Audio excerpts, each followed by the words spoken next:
कुछ दिन पहले कुछ बुद्धिजीवी लोग इस देश के, उन्होंने जो हमारे देश की कूटनीति है और एक्सटर्नल अफेयर्स जो पॉलिसी है, नीति है, उसके पक्ष में कहा कि हमारी चुप्पी सही है, और क्योंकि हमारे जो रिश्ते हैं वो अमेरिका और इजराइल से हैं और बड़े गहरे संबंध हैं, और हमारे पास कोई लीवरेज ही नहीं है, इसलिए चुप रहना सही है। लेकिन मैं इन बुद्धिजीवियों से 2-4 सवाल पूछना चाहता हूं, बट उससे पहले इन्होंने ये भी कहा कि जो हमारे देश में जो लिबरल लोग हैं ना, जो मानव अधिकारों की बात करते हैं, उनको कोई ऐसी स्टेटमेंट नहीं देनी चाहिए जिससे लगे कि हम किसी एक देश के पक्ष में बात कर रहे हैं, और हमें अमेरिका और इजराइल को क्रिटिसाइज नहीं करना चाहिए। ये जो लिबरल्स हैं ना, ये गलत सलाह देते हैं, ऐसे उन्होंने कहा। अब मैं इनसे पूछना चाहता हूं कि बताइए, ये चुप्पी तो चुप्पी है नहीं कि आपने पहले ही तय कर लिया है कि आप इजराइल और अमेरिका के साथ हो। जब एक देश का नेता आयतुल्लाह अली खमोनी को मारा गया और आपने कुछ नहीं कहा क्योंकि आप चुप रहे, तो आपने साफ कह दिया कि हम इनके साथ नहीं हैं। हम कोई ऐसी स्टेटमेंट नहीं कहेंगे जिसके द्वारा हम कॉन्डेमनेशन करें जिन्होंने मारा। आपने जब अमेरिका के साथ यही तय कर लिया कि जो हमारी इकोनॉमिक पॉलिसी, आर्थिक नीति है, जो हमारी रक्षा की पॉलिसी है, जो हमारी फॉरेन पॉलिसी है, वो उनसे अलाइंड रहेगी, ये ट्रंप का कहना है, तो आपने तय कर लिया कि आप किस तरफ हैं। फिर कौन सी चुप्पी? ये चुप्पी तो एक एलोक्वेंट बात है। जब अमेरिका ने, प्रेसिडेंट ट्रंप ने आपको कहा कि आप रशिया से ऑयल नहीं खरीदोगे क्यों वो सैंक्शन देश है, तो आपने कहा ठीक है, हम नहीं खरीदेंगे। तो इसका मतलब क्या है? देश की जनता को संदेश क्या जाता है कि आप अमेरिका के साथ हो, तो आप चुप नहीं हो। ये कहना कि हमें चुप रहना चाहिए, आप चुप नहीं हो। आपने तय कर लिया है कि आप अमेरिका के साथ हो। अगर वो कहेंगे ऑयल नहीं खरीदना, तो ऑयल नहीं खरीदेंगे। अगर वो कहेंगे कि भाई 1 साल में आपको 0 इंपोर्ट करना चाहिए रशियन ऑयल का, तो नहीं होगा। उन्होंने कहा कि हम अगर नहीं करोगे तो 25% टैरिफ लगाएं थे, तो आप चुप रहे ना। उन्होंने 18% टैरिफ लगा दिया, तो आप चुप रहे। और वो कहते हैं कि अगर आप कोई भी उल्लंघन करोगे हमारी नीति का, तो दोबारा 25% और लगा देंगे, तो आप चुप रहे। तो आप चुप्पी से तो साथ तय है कि आप, ये चुप्पी जो है वो चुप्पी नहीं है, आप एक तरफिया बात कर रहे हो। In fact, it's very unfortunate that some very learned people are talking about the fact that the policy of the government of India, external affairs policy of the government of India, in remaining silent to what has been happening against a particular nation, namely Iran, and the destruction of that nation, is a wise policy, because our national interest lies in that, and that the liberals of this country are actually to be condemned, because they should realize that India has no leverage, and in the absence of leverage, why should we be criticizing the United States of America and Israel for having exterminated, killed the leaders of Iran, not just one person, not just Ali Khamenei, but also members of the IRGC and military personnel, and recently Larijani. And we are quiet about it, and some people think that that's a wise policy. Quite frankly, even though we are perceived as liberals in this country, and I'm glad that we are liberals in this country, because the whole constitution is a liberal constitution. And if we have to embrace the values of a constitution which is liberal, then hopefully our policies will also protect the rights of those which are being trampled upon by another nation. And this is a very serious issue. For us to keep quiet when Ali Khamenei was killed and targeted to be killed is something that suggests that actually we are not silent. Actually, the message to the rest of the world, when even countries like South Africa, Israel, South Africa, Brazil, and many other nations have spoken, and even the Europeans today have said that you will not be using our airspace for the purposes of attacking Iran. So even the Europeans who are aligned with the Americans for hundreds of years, they are willing to take a stand. Even a country like Sri Lanka is willing to take a stand, that they will not allow our bases to be used.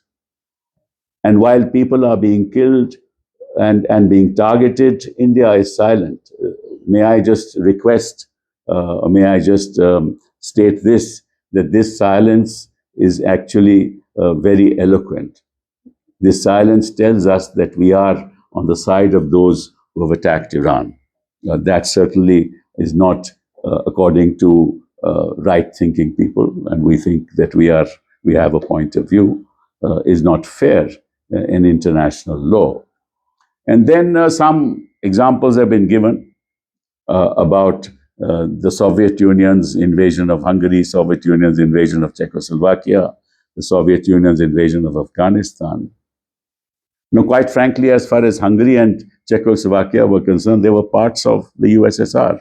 So this was somewhat of an internal affair. But we're talking about two nations at war. That has no application to Russia's, to USSR's invasion of Hungary and Czechoslovakia. But even there, let me tell you that we did respond. We expressed regret. Let me see what we said. We said, expressed regret and concern over the use of force when it came to Hungary. And we also expressed regret in the case of Czechoslovakia. And in the case of Afghanistan, there is a statement by the government of India, by the External Affairs Ministry in 1979, I think, and I'll try and sort of get hold of that statement. We said, and I quote, on December 28, 1979, quote, India has always opposed outside interference in internal affairs. It is our earnest hope that no country or external power would take steps which might aggravate the situation. That's what, close quote. So on Afghanistan, we made that statement, and I'm quoting that statement of the External Affairs Ministry. So ये लोग कहते हैं कि भाई जब Czechoslovakia के हमला हुआ रशिया का, जब हंगरी पे हमला हुआ तो हमने कुछ नहीं कहा, ये भी गलत है. हमने रिग्रेट कहा, ये गलत है. हमने कोई ज्यादा बात नहीं की, लेकिन रिग्रेट कहा. और जहां तक अफगानिस्तान का सवाल है, मैंने आपको पढ़ दिया है. अफगानिस्तान में हमने कहा कि जो बाकी जो बाहर की जो एक्सटर्नल पावर्स हैं, फोर्सेस हैं, उनको किसी देश के अंदरूनी मामले में दखल अंदाजी नहीं करनी चाहिए. ये हमारी स्टेटमेंट है दिसंबर, जैसे मैंने आपको बताया, दिसंबर 28, 1979 की. तो ये भी अपने आप में गलत है. और फिर मैं कुछ अगर इतिहास की बात करूं तो कई ऐसे उदाहरण हैं. कोरियन वॉर में क्या हुआ, हमने क्रिटिसाइज किया. हमने कहा कि कोरियन वॉर में कहा कि दिस इज कि ये गलत हो रहा है बिल्कुल. हमने कहा it's an invasion. North Korea's invasion was condemned by us. Nehru told the Lok Sabha on August 3, our general policy is to avoid entanglement in power politics and not to join any group of powers as against any other group. But he condemned the invasion. This is South Korea. Soviet invasion of Afghanistan, मैंने आपको बता ही दिया. फिर Gulf War में we condemned Iraq when they attacked Kuwait. We took a position. Then in the Russian-Ukraine war, now that the new government has come, we never said anything.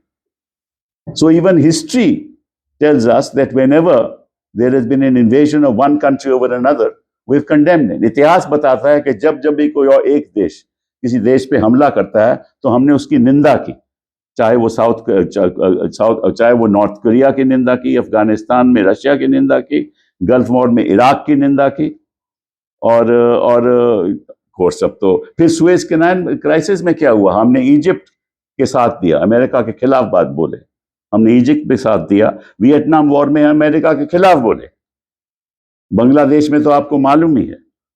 तो इतिहास में मैं कई उदाहरण दे सकता हूं, so many examples in history, like the Suez crisis where we supported Egypt against the United States, Vietnam we condemned the United States of America, and now we are being told that we must remain quiet. अब हमें चुप रहना चाहिए। इसके पीछे भाव क्या है? इसके पीछे भाव ये है कि हमारा जो व्यापार है वो अमेरिका के ऊपर निर्भर है, क्योंकि ज्यादातर हम अमेरिका को एक्सपोर्ट करते हैं, निर्यात करते हैं। लेकिन एक्सपोर्ट कैसे करेंगे? हमारे पास एनर्जी नहीं होगी। एक्सपोर्ट तो तब होगा ना अगर हमारे पास एनर्जी होगी। और एनर्जी कहां से आती है? कहां से आती है एनर्जी? 50% क्रूड ऑयल हॉर्मुज से आता है। वो बंद हो गई तो हमारी टेक्सटाइल फैक्ट्री नहीं चलेंगी, वो दम गई तो हमारे प्लांट्स नहीं चलेंगे, वो बंद हुई तो हमारे क्रेमेटोरियम्स नहीं चलेंगे। हर चीज तो एनर्जी से होती है ना। तो खतरा तो हमें क्या है? अगर हमारे व्यापार ही बंद हो जाएगा क्योंकि हमारे पास एनर्जी नहीं है, तो हमें यह ख्याल करना चाहिए कि भाई जब अगर अमेरिका या इजराइल गैस इंस्टॉलेशंस को खत्म कर देगा, मिडिल ईस्ट में ईरान की गैस इंस्टॉलेशंस को खत्म कर देगा, और ईरान फिर हमला करेगा जीसीसी देशों में, उनकी इंस्टॉलेशंस को खत्म करेगा, नुकसान किसका होगा? 140 करोड़ लोगों का नुकसान होगा। और अगर 140 करोड़ों का नुकसान हुआ तो निश्चित रूप से व्यापार कहां से होगा? तो आप व्यापार को प्राथमिकता देना चाहते हो और हम एनर्जी को प्राथमिक देना चाहते हैं, क्योंकि बिना एनर्जी के व्यापार हो ही नहीं सकता। The whole argument that is sought to be made is that we are reliant upon the United States of America for our trade because we have maximum trade with the United States of America, which is right.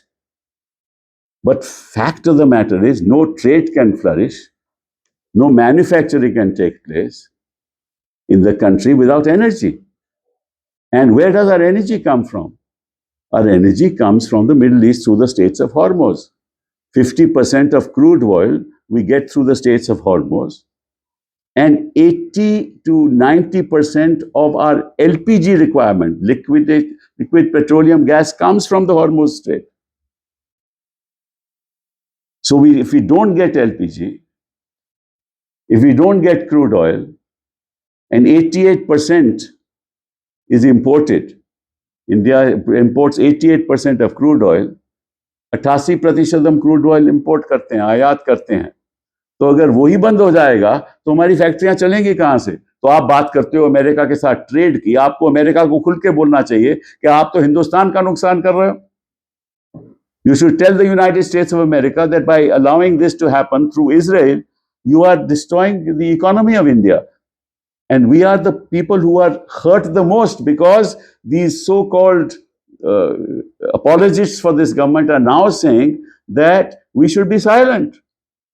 While our energy resources are depleted, we should be silent. Because we have no leverage. What leverage would be left with if our energy resources are depleted and we can't import crude oil? Or that we have to pay a price of $120? What happens to our economy? $120 का दाम अगर हो जाएगा, 116 का है, तो हम क्या करेंगे?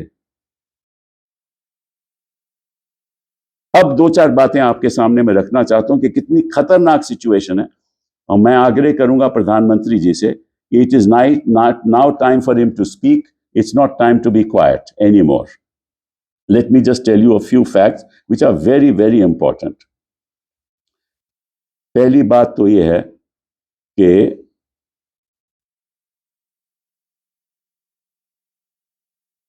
कि जो हमला हुआ, पीछे ही जो हमला हुआ वो ईरान की गैस, जिसको हम कहते हैं साउथ पार्स, उस पे हमला हुआ मार्च 18 को। And South Pars gas field दुनिया की सबसे ऑफशोर गैस फील्ड है, जिसमें मैक्सिमम रिजर्व्स हैं। दुनिया में मैक्सिमम रिजर्व्स। उस पे हमला कर दिया इजराइल ने। और अभी ट्रंप साहब ने कहा कि मुझे मालूम नहीं था, और फिर नेतन्याहू ने भी कहा कि हाँ, इनको नहीं मालूम था। उसका नतीजा क्या हुआ कि वहां Iran 100 million cubic metre, 100 million cubic metres gas रोज पर पैदा करता था। 100 मिलियन क्यूबिक मीटर। और 80% डोमेस्टिक गैस की सप्लाई ईरान की वहां से आती है। 80%। और उसका नतीजा क्या हुआ कि ईरान ने रिटेलिएट किया कि आप हमारी गैस एस्टैब्लिशमेंट को खत्म करोगे तो हम आपके भी एस्टैब्लिशमेंट को खत्म करेंगे। तो क्या ईरान ने क्या किया? कतार के Ras Laffan, which is the world's largest LNG terminal, liquid petroleum gas terminal, उसमें हमला कर दिया। और 17% एक्सपोर्ट वहां से होती है। और जो नुकसान है कतर को, वो $20 मिलियन पर ईयर है। और 5 साल लगेंगे इसको सही करने में। तो इसका मतलब $100 बिलियन का नुकसान कतर को होगा। सऊदी अरेबिया की रिफाइनरी सामरेफ एंड यांकूब पे ऊपर हमला कर दिया ईरान ने। और यूएई की अल हसन गैस फील्ड पे हमला कर दिया। और कुवैत की ऑयल रिफाइनरीज और गैस यूनिट्स पे हमला कर दिया। तो इसका नतीजा क्या है? इसका तो साफ नतीजा है कि हम कहीं के नहीं रहेंगे। हमें क्रूड नहीं मिलेगा, हमें गैस नहीं मिलेगी, हमें फैक्ट्रियां नहीं चलेगी, हमारा व्यापार बंद हो जाएगा। और आप व्यापार की फिक्र कर रहे हो, आपको एनर्जी सप्लाई की फिक्र करनी चाहिए। ये कौन सी नीति की बात कर रहे हो आप?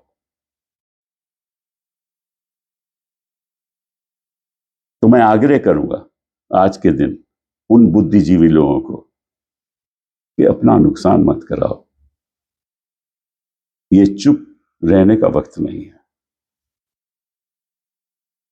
और अगर आप चुप रहोगे तो आप हिंदुस्तान की जनता के साथ अन्याय कर रहे हैं। I request this government and the Prime Minister of India, this is not the time to keep quiet. The retaliation of Iran to the petroleum and gas resources in the Gulf countries will ultimately destroy our economy, because we depend on LPG, we depend on gas from there, we depend on crude oil from there through the Straits of Hormuz. And it will take years for all these resources to be put back in place. What you should do, what this government should do, and I request the Prime Minister to do, is to make a statement in public that please do not, through this war, destroy the economic future of India. This is what you are doing by keeping quiet. Stand up. Stand up. The 140 crore people are with you. We are ready to take the consequences. अभी अब तो लाल आंख दिखाने वाले में से हो, तो अब आपने कान सुनना भी बंद कर दिया, बोलना भी बंद कर दिया, और देखना भी बंद कर दिया। वो किस लिए? सत्ता में रहने के लिए। सत्ता तो आती जाती है, लेकिन देश की बर्बादी होगी अगर आप चुप रहोगे। और कोई अंतर्राष्ट्रीय स्तर पे आपकी कोई इज्जत नहीं करेगा। Nobody in this world will respect you if you continue to be quiet. Neither the people of India nor the world. Because the people of India are seeing the cowardly policies of this government. Why is this government quiet? Because they are afraid to speak. ये डरते हैं। इसीलिए पिछले कई दिनों में आपको कहीं पता चला कि हमारे प्रधानमंत्री जी ने सीधी डोनाल्ड ट्रंप जी से बात की? मुझे तो नहीं खबर ऐसी आई। और अगर नेतन्याहू से बात हुई थी तो पहली बार मार्च पहली पे बात हुई थी, उससे पहले दिसंबर में हुई थी। तो ये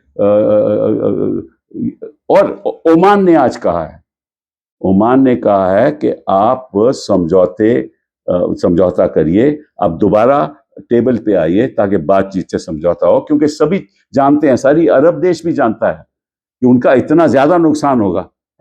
अब कहते हैं कि देखिए हमारी ऐसी गजब की कूटनीति है कि हमारे पास अपना ईरान ने हमें 2 शिप्स भेज दिए हैं और साथ में अभी 26 और शिप हैं जो आने वाले हैं। देखिए ईरान की बात तो साफ साफ है, ईरान बेचेगा तो उसकी आर्थिक स्थिति ठीक होगी ना, उसको तो बेचना जरूरी है, इसलिए वे बेच रहा है, इसलिए नहीं कि वो आपके पक्ष में है। उन्होंने कहा है कि आप ये ब्रिक्स कंट्रीज में आप you are the chairman of the BRICS countries today. You please pass a resolution condemning the United States and Israel. वो हमारे से हो नहीं पाया और हम कहते हैं कि बड़ी अच्छी बात है कि हम चुप हैं। I mean, it is shocking. As far as Iran is concerned, they have to sell, because if they don't sell, the economy, whatever little is left of their economy, will also be destroyed. So are they willing to sell? But they will not sell to. They will sell to China. They're willing to sell to India. They're willing to sell to India. And ultimately, Trump will have to say that we can buy oil for Russia. But because of the stand that you have taken, Russia will not sell you oil at a reduced price. So by this, you are losing in every respect. आपको हर तरह से नुकसान है क्योंकि आप चुप हो, और आप चुप क्यों हो ये तो इतिहास ही बताएगा। बहुत बहुत धन्यवाद। शशि थरूर वो कह रहे हैं कि रिस्पांसिबल स्टेट क्राफ्ट है, साइलेंस। मैंने जो कहना था कह दिया, मैं किसी एक व्यक्ति के बारे में कभी बात नहीं करता। Sir, he has basically stated that India should initiate talks as if India will take a lead in all these efforts, then many other countries are. How will India take a lead, my dear? India can only take a lead if India projects itself as a power which is not aligned to any bloc, neither towards the United States and Israel, nor towards Iran. Then only it can take the lead. But through your silence, you've already told the rest of the world that you are stoutly behind Iran and the US and in Israel. So how will people respect you? That's why Oman has said, come back to the table, because as we all know now, because this is also in the public domain, that the talks with Oman, with Iran on one side and the US on the other side, Iran had given a statement that we will never ever make a nuclear bomb. It was rejected because Israel wants to finish Iran in every possible way. So if there's an existential threat, it is Iran's existential threat, not Israel. Okay? क्या? ये शशि थरूर ने जो कहा है, नहीं, मैं शशि थरूर या किसी की बात नहीं कर रहा। मैं तो जनरल बात कर रहा हूँ कि हमारी जो कूटनीति क्या होनी चाहिए, हमारी एक्सटर्नल अफेयर्स मिनिस्ट्री की क्या नीति होनी चाहिए। और मैंने साफ कहा है कि इसके बड़े भारी कॉन्सिक्वेंसेस होंगे, बहुत जो नतीजे होंगे बहुत खतरनाक होंगे, क्योंकि बिना एनर्जी के कोई व्यापार चल ही नहीं सकता। ये व्यापार की बात करते हैं, इनको ये सोचना चाहिए कि बिना एनर्जी व्यापार कहाँ से होगा। तो इस देश के साथ कर रहे हैं जहां इनके साथ व्यापार है, और उस देश का साथ नहीं दे रहे जहां एनर्जी आएगी। तो इनको तय करना है ना। ये तो कॉमन सेंस की बात है, इसमें कोई भारी कूटनीति की बात नहीं है। The Prime Minister has also spoken to 5 of the Gulf countries. MEA is saying that India's vision is that diplomacy is the only way forward. Do you also agree to that? What diplomacy? What diplomacy? You have only spoken to the Gulf countries because Iran has attacked them, right? But you have not spoke to those countries who have attacked Iran. You have not expressed any regret. Have you expressed a regret? Have you told the countries as to why you have attacked the gas field, the South Pars gas field? You have not expressed any regret for that. They are right. We have got great relationship with the GCC countries. We must express regret, but it shouldn't be one-sided. Nothing should be one-sided. We are a great nation. We are not a cowardly nation. So don't project as if you prefer silence to saying the right thing. In the ultimate analysis, people will only respect you if you say the right thing. The world will respect you for that. Thank you. Thank you, sir.